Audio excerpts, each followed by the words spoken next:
Hello there.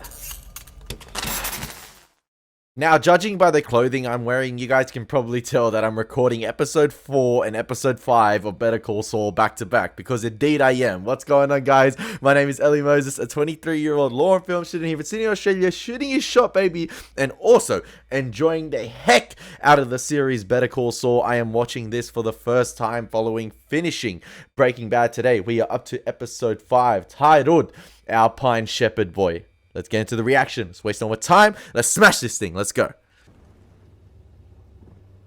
Did she call the cops because her morning paper got hustled by a potential superhero wearing, you know, wearing some solar panel on his head? I mean, he left her $5. US as well. I'll take that nowadays, man. The Aussie dollar is paying like 68 cents. Is bad.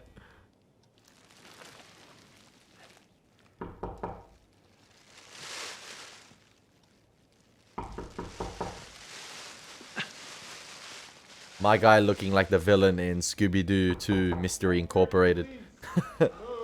No, is it the first Scooby-Doo?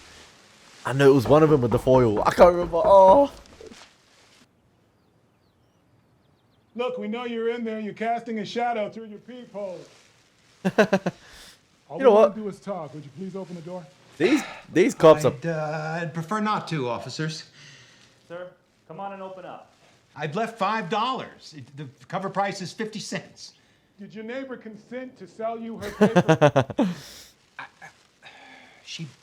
Yo, Albuquerque must be a boring place until Walt decided to show up and do his antics with Gus and everything. Like, and the airplane crash as well. Like, this place must be so boring if these cops probably think to themselves, what the F, man? We're dealing with a newspaper hustle at like 7 in the morning.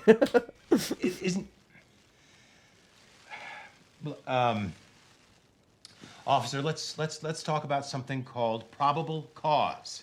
As I'm sure you know, in the state of New Mexico, there is a two-part test to determine whether police officers have an objectively reasonable basis. I'll let you in, but you have to leave your electronic devices outside. No phones, no walkie-talkies, no flashlights. Definitely no tasers. I can't emphasize that enough. Deal? Look. Oh, he got the taser out.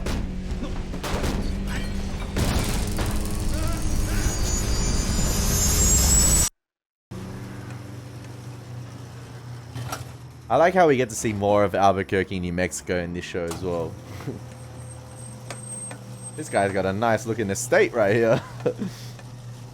This is my assistant's car. My Mercedes is in the shop. I ought to give him a raise, you're right. Freedom, self-sufficiency. I do. I really do. When I see a man like you driving that foreign shitbox of a car, it's a sign a good man can't get ahead today. It's a damn travesty, that's what it is. We roll with it. Well, that may be, Ricky, but I refuse to consider myself a victim. You know, we are once again at a point in our history where the fly-swatting hand of government is crushing the spirit of entrepreneurship. Taxes, OSHA requirements, the INS poking their big fat nose into every mother-loving hire. It's damned oppressive. The casting requirements for that role. Patriotic Americans. We are going to be America's Vatican City. Ricky, I'm your man.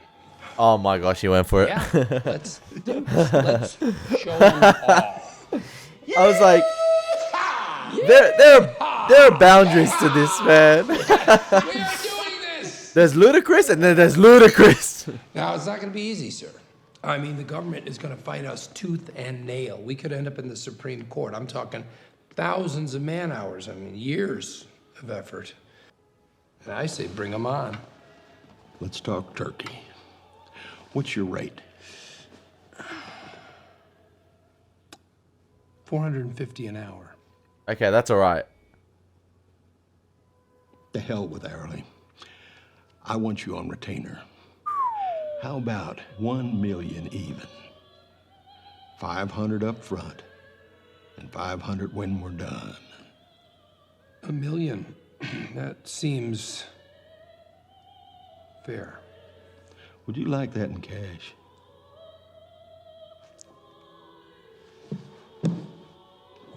That's the problem. I think in class this semester we were told that lawyers tend to sort of, you know, stray away from retainers. Usually we send like an initial cost agreement, and the services begin once that cost agreement is assigned. Signed by the client. And within that cost agreement, obviously there are different variables which are listed in it, which can change obviously the estimated costs and disbursements, because the initial cost agreement is an estimate, and it's always subject to change, because depending on the length of the case, depending if there's settlement, depending if there's an appeal and things like that. So obviously this guy went for a retainer, but it was 1 million up front, which is probably way more than Saul was gonna get for the 450 an hour, depending on the length of the case as well. But 450 an hour is actually all right, because from what I've seen at points, usually a senior partner charges around 650 an hour Australian, from what I've seen. Obviously some firms can charge way more, some firms can charge a bit less, but yeah, 450 an hour, it's probably a lot for a person of Saul's position. It's actually probably way too much, considering he's a sole practitioner and he's running his own business and he has no pedigree of some sort yet, obviously in the paper, but like, yeah, 450 American is a hefty amount for Saul, a hefty amount.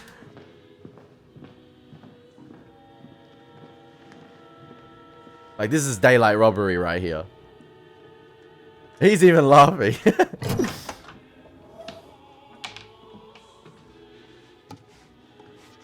They haven't even discussed prospects of success. This is too true. Too good to be true, sorry. This is like a dream. My guy's handing 500k on a platter. Even the music in the background is like, it's like heavenly. Saul, wake up.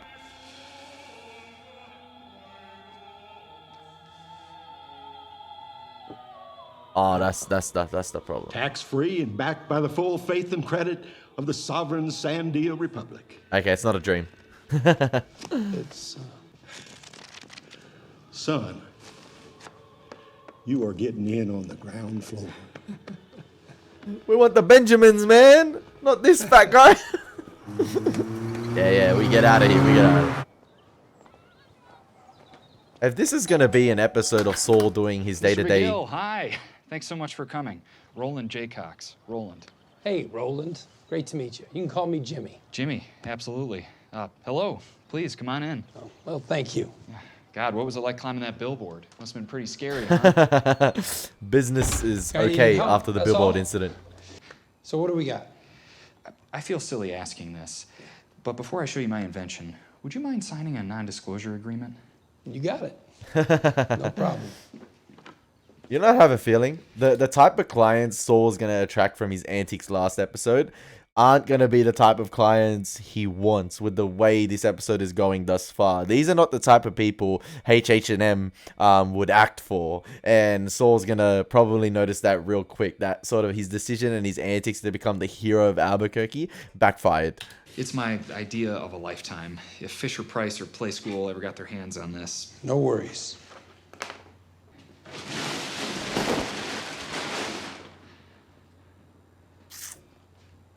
I may have seen one of these before. Not like this. Oh, yeah, that's the way. Gosh, you're big. You're so big. That's what she My said. Goodness, look at you. Fill me up, Chandler. Put it in me. Chandler's my youngest. Loves it. I'm sorry. Give it to me, Chandler. I want it all. Listen, this man has good intentions. I see where he's coming from, but it ain't it, Chief. Okay? It ain't it. It just ain't it. We need to rework the wording on this thing. Ah. Anyway, it goes on from there. You get the picture?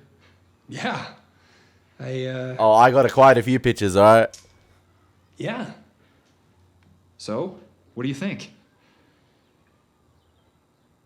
It's a little sexual, maybe? Sexual? What is that? Suggestive, maybe? Maybe that's a better word. Look, I'm not saying this thing won't make you rich. I mean, some of your wealthier Pacific Rim nations, they'll love this, the crazy bastards. I created this for children. Children, understand? Well, hey, Viagra was originally invented to treat hypertension. Well, look how that turned out. You're completely disgusting, you know that? Hey, buddy, you're the one with the sex toilet. Get off my property! The Hey, sex you know what? toilet. I hope you do make a fortune, because Chandler's going to need it to help pay for his therapy. Alright, third time lucky. Come on.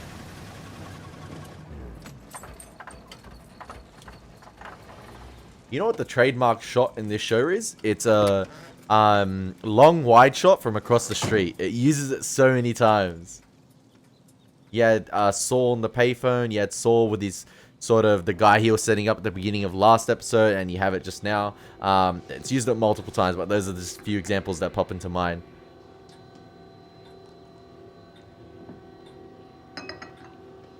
I found the Alpine shepherd boy. Roll credits.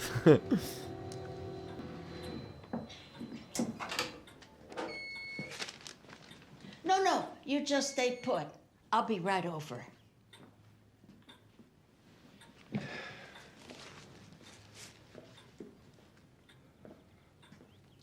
That's one way to do a one-take shot.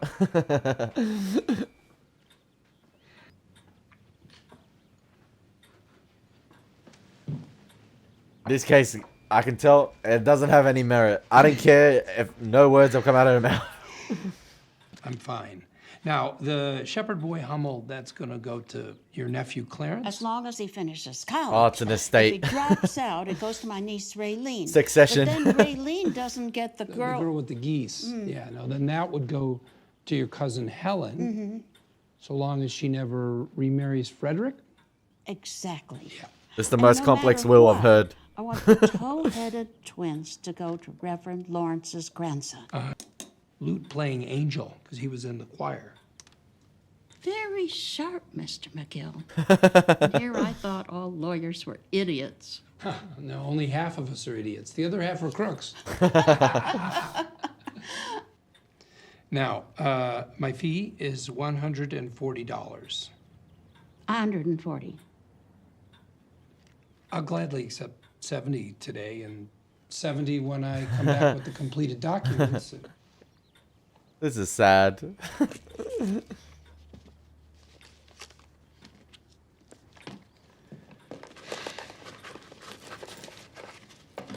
This is not the trajectory he thought his business would go after the saving the man. 20, 40, 60, 80, 120. That's petty cash, man. I feel bad. Oh, the speed in which he took it. Hey, Shall we continue, Mr. McGill? yes, yes, we shall, Mrs. Strauss.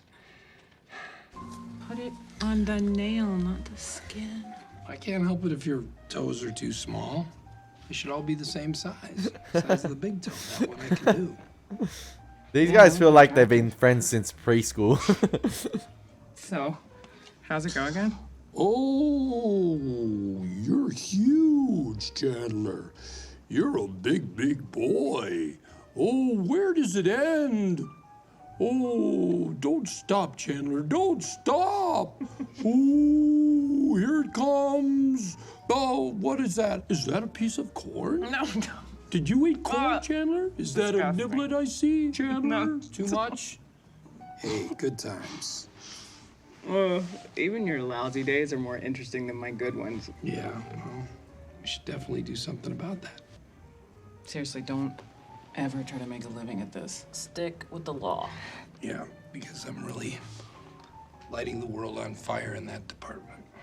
Did 2 wills today? 2 wills, and I started a living trust. Old people love me. Maybe you've got a future in elder law. You think I can handle all that glamour? No, I'm serious. I've thought about getting into elder law myself. Insurance companies, my scumbag cousin stealing her savings and her pain meds. Getting old sucks. Seniors need someone on their side. Now, I know this episode so far hasn't lit the world on fire in terms of what's happening. People probably expect so much action and so much, you know, exciting things to happen. But I like how it's kind of portraying, you know, sort of like the day-to-day visits or like hourly visits Saul's had to undergo ever since the situation that happened last episode with the billboard. And he probably expected so many things to happen in the trajectory to just skyrocket. But no, the stocks haven't risen. The stocks, if anything, have declined, and he's probably hasn't felt the best of this day. Like, he probably had a really bad day, as you're saying before. But with the way this sort of scene is lit, and because it's situated and set at night, the salon itself is dimly lit, and they're using the natural lighting, obviously, from like the lamps of the salon and stuff. But I really liked how they decided to add a little bit of vibrancy by deciding to shoot Kim and Saul's conversation through the sort of fish tank itself, because of the vibrancy and colors of the fish and the coral inside of it. But they racked into focus on Kim and Saul, whereas sort of even though the fish were in the foreground of the screen, they were out of focus. And then it then cut to the trademark Breaking Bad universe in the corner placement camera of the room, to depict obviously the vastness, or to depict like sort of like the whole location of the salon itself. It was great stuff. Like, I like it. No, I mean, I haven't. Oh my God, when? Yeah, okay, I'll see if I can track Jimmy down. I'll call you back. Sure. It's Chuck.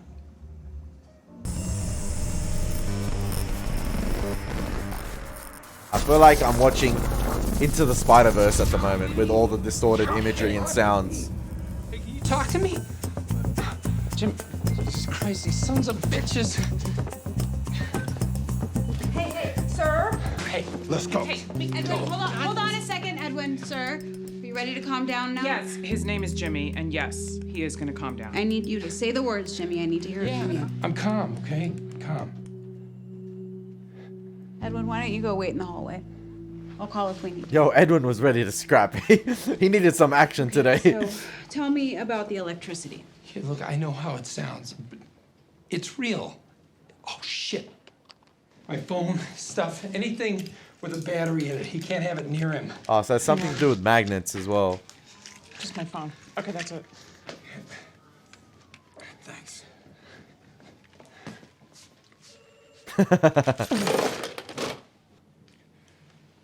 Yeah. Oversight. Sorry about that. Can you tell me a little more about your situation? It's not a situation, it's a condition. Electromagnetic hypersensitivity. Okay, For there we reasons go. unknown, my nervous system has become sensitized to certain frequencies of electromagnetic radiation. Your brother called it an allergy to electricity. Well, it's an oversimplification, but it's essentially correct. Electronic devices create their own electromagnetic fields. The closer I am to such devices, the worse my symptoms. Which are? Burning sensation in my skin, sharp, cold pain in my bones, muscle fatigue, heart palpitations, blurred vision, tinnitus, vertigo, nausea, shortness of breath. Electromagnetic hypersensitivity General- is like, what the? Oh, EHS. So it's a syndrome. Electromagnetic hypersensitivity can be treated successfully, so you can live feeling well again. Natural medications, environmental and lifestyle changes, stress mitigation, and dietary changes. Oh, okay, but this show is set in 2002, so obviously the medical developments weren't as Yes, it hurts. advanced When as did you they are first now. experience these symptoms? Must have been. You left the office 18 months ago. Well, in that case, must have been almost 2 years. 43-1-11, Part E3. The proposed commitment is consistent with the treatment needs of the client and with the least drastic means principle. Do you think subjecting me to this kind of pain for a month is the least drastic means? You might as well spend a month in a wood chipper. Every legislation is ingrained in Chuck's mind. understand Every section, your every frustration. subsection, I do. every amendment. Obviously, a highly intelligent man in difficult circumstances.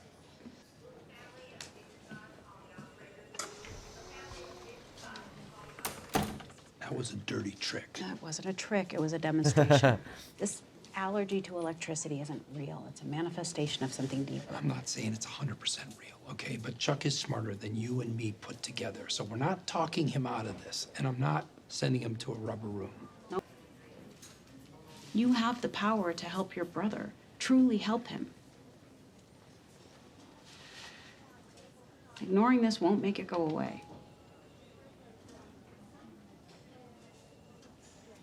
I love how in episode 3 itself, at the beginning, we sort of had the scene where Saul was in the interrogation room and Chuck himself was visiting him, and you had that shot where Chuck was looking from the outside of the door inside the cell, inside the sort of interrogation or like the holding cell, and he was the one sort of helping his brother in that time. And now the roles have been reversed where Saul is the one that needs to help his brother. And you sort of have the same reverse shot of Saul looking into Chuck's own sort of holding cell, his own prison. And it is because Chuck feels that he's in captivity. He can't do much. He's constrained and he's not able to live his day-to-day life. The house itself has confined him to a state where he's unable to live his normal human life. But it was a neat tie into the start of episode 3. And now that scene itself has more meaning because Chuck is the one that's asking for help. He's the one that needs to go home, and it's all in Saul's hands here.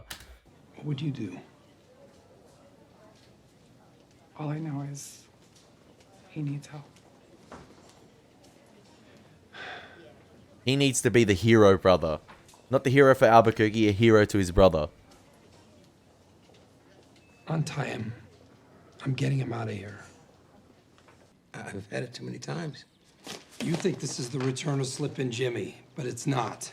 All right. But you think the billboard thing was unethical. It was promotion. It was advertising. That's all. Which wasn't even allowed until 5 Supreme Court justices went completely bonkers in Bates versus State Bar of Arizona. Aha! But in any event, it's legal. If you want to advertise, that's your business. Business being the operative word there, Chuck, because I have gotten business off of this.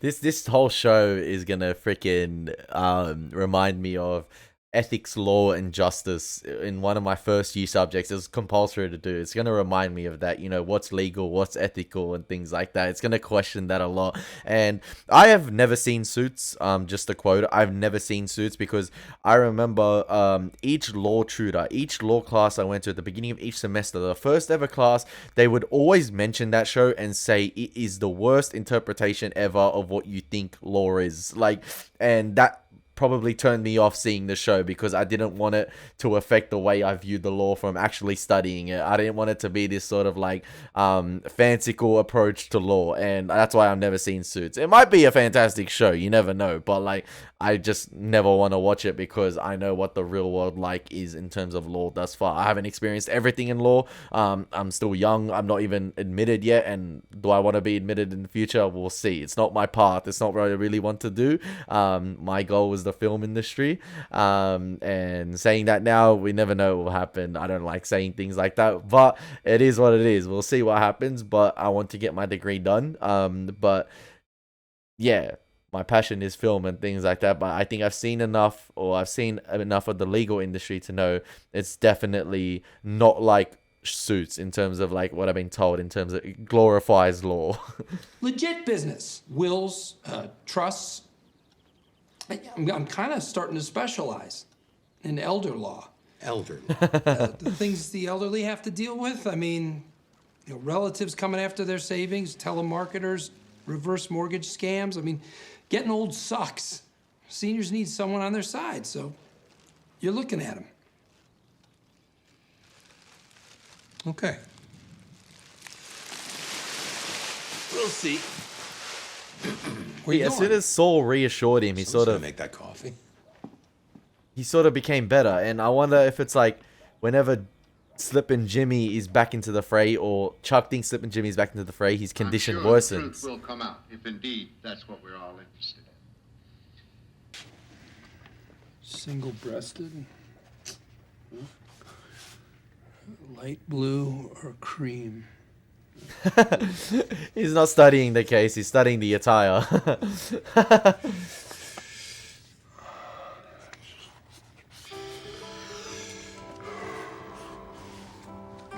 Peter Parker drawing the Spider-Man suit. Single pocket. Wait, is this the same care home that Tio was in? Hector Salamanca?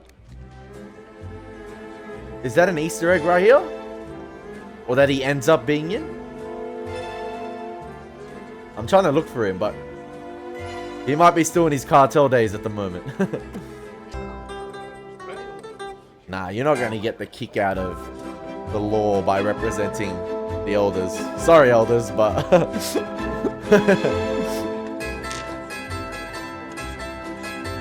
we want Nacho. Nita will call Miguel. Hey, you know what? That's alright. That is some awesome advertising right there. Hello there, James McGill, attorney at law. How are you this fine morning? I'm just fine, and how about you? Very good. Play fair. Oh, what do we got here? I see. He's trying to get away there. Enjoy the Jello. You know, you can even start to think about what ethical questions arise from what Saul's doing here to the elderly people as well. Like, I know he's representing them and helping them out, but the way he's going out about it to do it, like, ethical questions arise. Like, surely you guys maybe are thinking along the same lines as me. The way he's advertising to them, the way he's obviously gonna make money off of this, but the way he's presenting himself to them and the way he's trying to get their services, like, Get to the bottom. it's Saul's antics yet again. It's just with a different audience. There he is. Good. Whoa, what a grip, young man. Yeah, watch Young out, man. that's my wheel writing hand. My will writing. Hello, ladies. You look beautiful today. Wait a second. Is that Veronica Lake? Give me a hug, beautiful. Yeah. Come on, man. All right. No cheating, no hiding the tablets. Oh, what do we have here?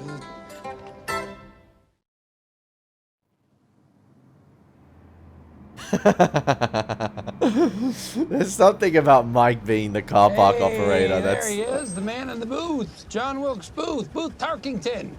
What you reading there? The complete annotated book of rules for parking validation? No. The rules for parking validation are actually pretty simple. Most people get it on the first try. Well, you'll be pleased to know I have the requisite stickers. Give me a call if you happen to know any elders. Good night. Couldn't have a bad one if I tried. it makes it like it's just more amusing and funnier because we all know what Mike is capable of, and we all know how much mileage he has left.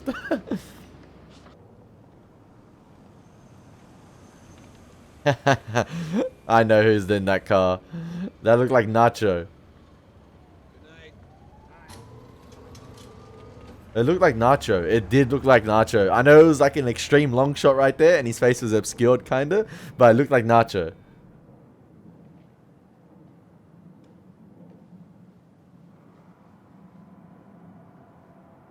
See, that dissolve into the morning makes me think Mike is not yet involved with Gus.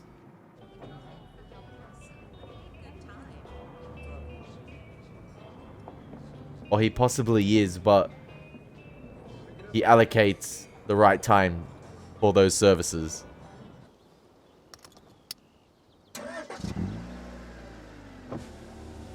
Is that Mike's daughter?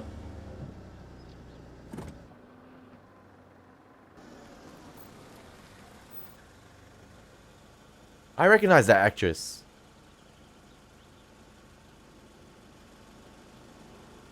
I recognize her. I recognize her.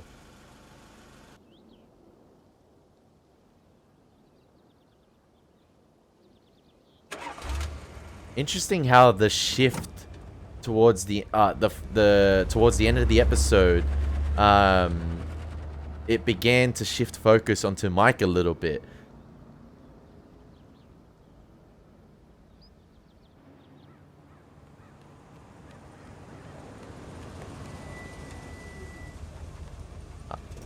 Okay, I was about to say something, but due to the color of the house on the right, I thought that was Jane's house.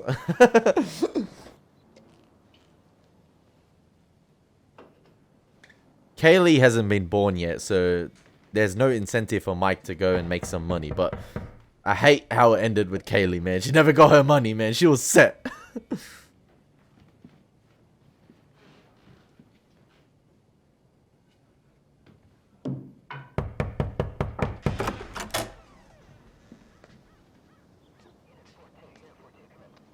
Oh!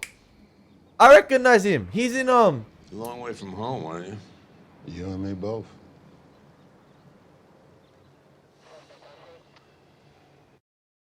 Oh, interesting. I recognize that, one of the detectives right there. He was Dr. Pershing in Mandalorian, and he was also in Andor as well. He was fantastic in Andor. I thought Andor was a great show. But was he in Andor? No, was it Andor or Mandalorian? Am I confusing it with Mandalorian Season 3 right there? I think I'm confusing it with Mandalorian Season 3 because... Was he in Andor? No, he was in Mandalorian Season 3, and his episodes were actually pretty decent. He's a pretty good actor, but it seems like a bit of Mike's past has caught up to him in terms of maybe they're asking for help, or his old department where he worked at in the police force, and his old captain has come to ask for his help, or he's maybe caught up in something. But yeah, I hope you guys enjoyed my reaction to episode 5 now, that is, of Better Call Saul. I feel like I'm flying my way through it, and I really enjoyed it. I really enjoyed that episode, even though it's I checked before, it's like really low rated on IMDb. I didn't mind it. I didn't mind the character interactions. I didn't mind the sort of neat tie-ins or sort of payoffs from episode 3 in the beginning, in terms of its storytelling, from the position of the characters themselves as well. Like I said before, with Chuck being sort of in his own holding cell and he's in his own prison itself, and Saul's the one that's needing to help him. But towards the end of the episode, shift focus to Mike. And what I loved about it is when it dissolved from the nighttime into the morning, we didn't include any sort of music or score. It just focused entirely on diegetic sounds, the morning sounds and everything. And it sort of, even though this episode sort of had a slow, methodical pace, it sort of even... it slowed down even more when it focused on Mike, and then something happened towards the end, obviously, with the cops showing up at his door. That makes me seem that Mike is going to have more of an involvement now going into the next episode, and it might maybe entirely focus on him, because we've sort of like hit a roadblock in terms of what Saul's doing now, with the elder law type of things. So maybe there's going to be more of a focus on Mike now. But yeah, I hope you guys enjoyed my reaction. As always, it's been your boy Elie Moses. Take care. God bless. Peace.